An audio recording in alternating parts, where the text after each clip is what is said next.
আসসালামু আলাইকুম, সবাইকে স্বাগতম। এখানে আজকে আমরা চানপাড়ায় আছি। দেখেন, চানপাড়া পলমল গার্মেন্টসের পাশে এখানে 7 কাঠা সুন্দর শিবের, একদম স্কোয়ার শিবের 7 কাঠা প্লট। চাইলে 2টা প্লটও করা যায়, একটা প্লটও করা যায়।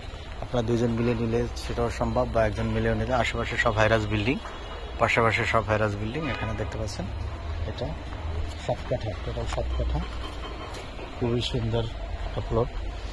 মেন রাস্তা থেকে 1 প্লট ভিতরে,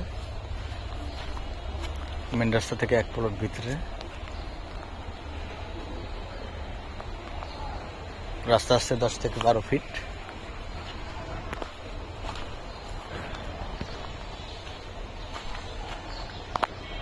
বাউন্ডারি টু বাউন্ডারি করা।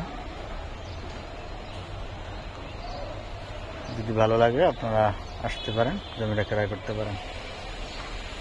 খুবই সুন্দর, রিজনেবল একটা প্রাইস, একদম লোকেশন পজিশন দিক থেকে সেরা। আবদুল্লাপুর থেকে সোজা পূর্ব দিকে পলমল গার্মেন্টসের কাছে। যারা আসবেন আমাদের স্ক্রিনে দেওয়া নাম্বারে একদিন আগে ফোন করে চলে আসবেন। আপনারা দেখতে পাচ্ছেন সিএনজি পাম্প, এটা হলো সোজা আবদুল্লাপুর এয়ারপোর্ট।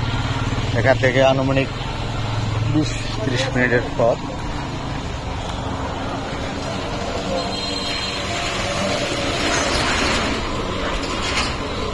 এটার জমিটার দাম চাচ্ছে 28 লাখ টাকা পার কাঠা বর্তমান সময় এটার দাম, অথবা পরবর্তী দাম বেড়ে যেতে পারে। বর্তমান সময় 28 লাখ টাকা পার কাঠা। মালিকের সাথে বসে নেগোসিয়েশন করে, কাগজপত্র যাচাই বাছাই করে আপনারা ক্রয় করবেন। ভালো থাকবেন, সুস্থ থাকবেন। নতুন কোনো ভিডিও নিয়ে আবার আপনাদের সাথে দেখা হবে। আমরা শেষ করি ধন্যবাদ সবাইকে। আমরা বৃষ্টি, একদম শরতের সেই বৃষ্টি স্নাত দিনে ভিডিওটা করলাম। পলমল গার্মেন্টস। আল্লাহ হাফেজ।